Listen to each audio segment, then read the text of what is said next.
pacar yang baru sudah dekat. Yesus Kristus datang dalam dunia. Hari bahagia tinggal tetap.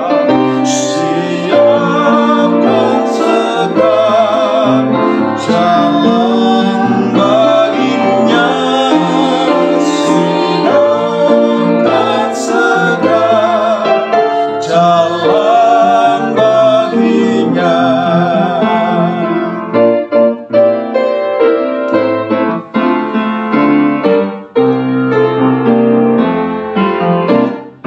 Kabar yang baik nyanyikanlah. Yesus Kristus datang dalam dunia. Suara yang nyaring pun bergema. Siapkan segera jalan baginya. Siapkan segera jalan baginya.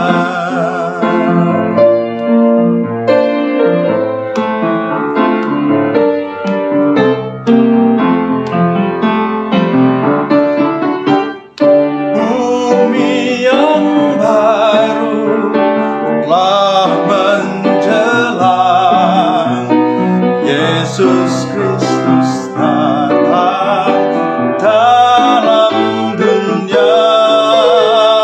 Damai sejahtera tak bersela.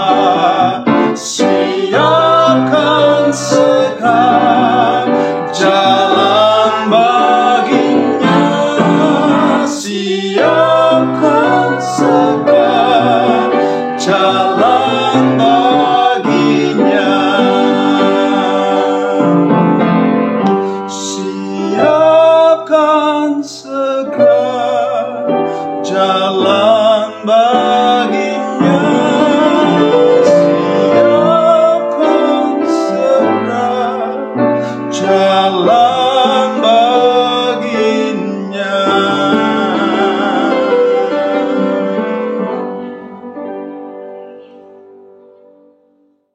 Shalom Bapak Ibu sekalian terkasih dalam Tuhan. Sebelum kita mendengarkan firman Tuhan pada pagi hari ini, mari kita berdoa. Terima kasih ya Tuhan untuk satu hari lagi Tuhan boleh berikan bagi setiap kami untuk boleh menikmati kasih setia Tuhan dalam hidup kami. Dan sebentar pada pagi hari ini juga kami akan bersama-sama mendengarkan, merenungkan firman Tuhan secara singkat. Kiranya Tuhan boleh menyapa setiap kami sehingga kami boleh sungguh mendapatkan berkat dari firman Tuhan ini. Dalam nama Tuhan Yesus kami berdoa. Amin. Dan Bapak Ibu sekalian, hari ini tema perenungan kita adalah penebus yang setia, yang diambil dari Yesaya 54 ayatnya yang ke-8. Dalam murka yang meluap, aku telah menyembunyikan wajahku terhadap engkau sesaat lamanya. Tetapi dalam kasih setia abadi, aku telah mengasihani engkau, firman Tuhan, penebusmu. Bapak Ibu sekalian, pernahkah engkau dan saya merasa disakiti oleh perbuatan, sikap, perkataan orang lain terhadap diri kita?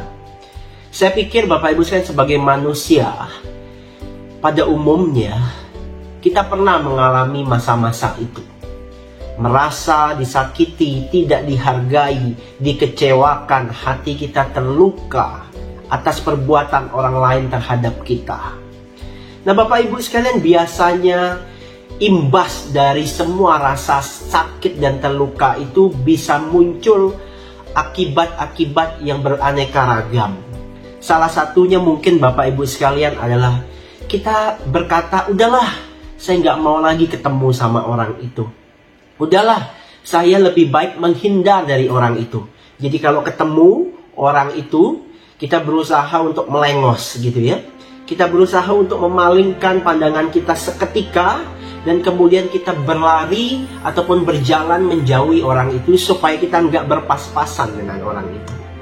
Nah, Bapak Ibu yang terkasih dalam Tuhan, orang yang saya sebutkan itu bisa saja suamimu, anakmu, tetanggamu, rekan sekantormu, atau rekan sepelayananmu. Orang-orang itu bisa saja menyakiti kita. Dan biasanya proses pemulihan dari luka itu bisa memerlukan beberapa waktu lamanya. 1 hari, 2 hari, 1 minggu, 1 bulan, atau bahkan 1 tahun, atau mungkin sampai saat ini kita masih sulit untuk berbaikan dengan orang tersebut. Nah, Bapak Ibu sekalian, perasaan terluka, perasaan tersakiti akibat dari adanya sebuah perilaku yang tidak sepatutnya, itu juga pernah dialami oleh Allah, Bapak Ibu sekalian. Bahkan luka, rasa terluka, tersakiti, itu mungkin akan jauh lebih besar, Bapak Ibu sekalian, yang ada pada diri Allah ketika manusia dalam tanda petik bertengkar dengan Allah. Kenapa Bapak Ibu sekalian pertengkaran itu dipicu? Karena manusia telah menyeleweng dari Allah. Manusia memilih untuk hidup di dalam dosa. Manusia memilih untuk hidup di dalam berhala-berhala mereka. Mereka telah menyakiti hati Allah dengan begitu dahsyat. Mereka telah melupakan cinta Allah yang begitu murni dan tulus dalam hidup mereka, dan memilih untuk mengkhianati Allah. Nah, Bapak Ibu yang terkasih dalam Tuhan, rasa sakit, rasa pedih, rasa kecewa itu ada pada diri Allah. Bahkan Bapak Ibu sekalian, pada ayat yang kita baca di dalam Yesaya pasal 54 ayat ke-8, dikatakan bahwa dalam murka Allah dan kekecewaan Allah yang meluap itu, Allah menyembunyikan wajahnya terhadap manusia sesaat lamanya. Jadi Bapak Ibu sekalian, Yesaya merefleksikan dan menggambarkan bahwa Allah yang tersakiti itu juga Allah yang seketika waktu memalingkan wajahnya terhadap manusia sesaat lamanya. Dan itu wujud dari salah satu rasa kepedihan, rasa terluka yang diwujudkan oleh Allah. Dan Bapak Ibu yang terkasih dalam Tuhan, wujud pemalingan wajah Allah terhadap umatnya itu juga nampak pada action yang Allah berikan dalam hidup umat Israel. Pada ayat yang ke-7 dikatakan bahwa Allah tidak menyayangkan Israel untuk dibuang dan ditawan ke Babel. Nah, Bapak Ibu sekalian, dalam jangka waktu tertentu Allah membiarkan mereka untuk dibuang dan ditawan ke Babel akibat ulah mereka sendiri. Allah dalam seketika memalingkan wajah mereka sehingga mereka tidak lagi dapat menemukan Tuhan di dalam kehidupan mereka, begitu ya. Tuhan meninggalkan bangsa Israel bukan karena Tuhan tidak sayang kepada bangsa Israel, tetapi karena bangsa Israel sudah sangat kelewatan, begitu ya. Udah benar-benar keterlaluan dengan menyembah dewa-dewa dan berhala lainnya. Sedangkan mereka bangsa yang bertuhan hidup, ya. Allah yang hidup, yaitu Allah yang telah membebaskan mereka dari perbudakan Mesir. Oleh karena itu Bapak Ibu sekalian, Allah sangat murka terhadap bangsa Israel, sehingga Allah pun memalingkan mukanya dari mereka. Tapi Bapak Ibu sekalian, yang menarik dari ayat ini adalah Allah tidak memalingkan wajahnya itu selamanya. Tetapi dikatakan di situ, Allah memalingkan wajahnya itu hanya sesaat. Berbeda dengan kita Bapak Ibu sekalian, mungkin ketika kita sudah disakiti, kita sudah dikecewakan, kemarahan dan kebencian kita itu akan berlarut-larut, akan sangat lama sekali. Bahkan ada orang yang mengatakan, sampai aku mati, aku tidak akan bisa memaafkan orang itu. Tetapi Bapak Ibu sekalian, Tuhan tidak berlarut-larut di dalam kemarahannya. Tuhan tidak berlarut-larut di dalam kekecewaannya. Tuhan hanya meninggalkan dan memalingkan wajahnya sebentar saja.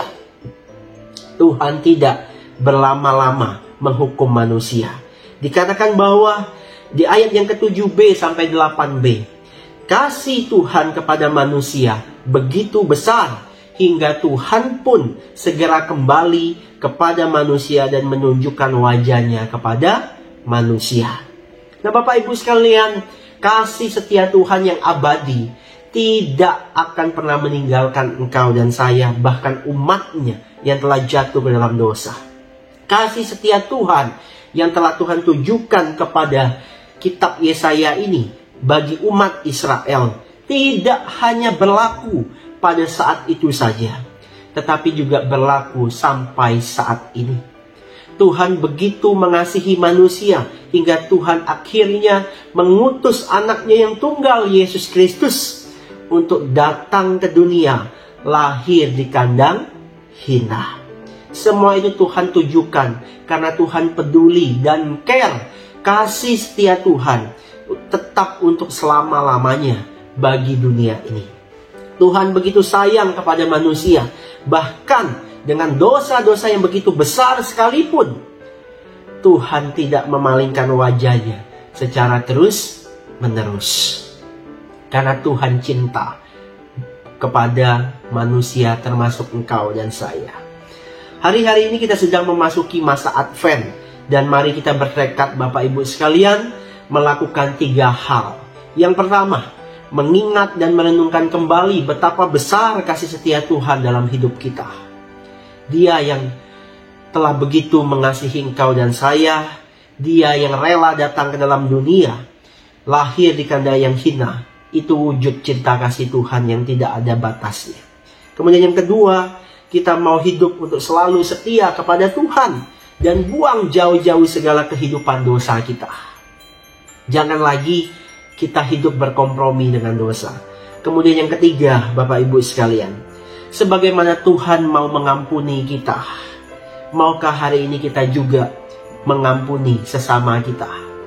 Jangan memalingkan wajah kita berlarut-larut, berlama-lama, dan tidak mau memaafkan dan mengampuni sesama kita. Tetapi mari kita melihat Tuhan saja mau mengampuni engkau dan saya. Dan sudah sepatutnya kita juga mau mengampuni sesama kita. Kiranya Tuhan memberkati kita semua Bapak Ibu sekalian. Mari kita berdoa. Kiranya firman Tuhan pada pagi hari ini boleh mengingatkan kami kembali tentang betapa besar kasih setia Tuhan penebus kami yang hidup bagi setiap kami ya Tuhan, umat-umat-Mu yang telah jatuh ke dalam dosa. Terima kasih untuk cinta kasih Tuhan itu, dan kiranya cinta kasih Tuhan yang telah kami terima itu boleh menggerakkan kami, mendorong kami, itu juga boleh membagikan cinta kasih itu kepada sesama kami ya Tuhan. Dan jikalau hari ini ada dari antara kami yang sedang bergumul tentang pengampunan, tentang mengampuni sesama yang telah melakukan perbuatan yang tidak patut kepada kami, kiranya Tuhan memampukan kami untuk boleh melepaskan pengampunan dengan melihat pengampunan yang telah Allah berikan bagi setiap kami ya Tuhan. Terima kasih, kami serahkan aktivitas kami satu hari ini ke dalam tangan Tuhan. Di dalam nama Tuhan Yesus kami berdoa. Amin.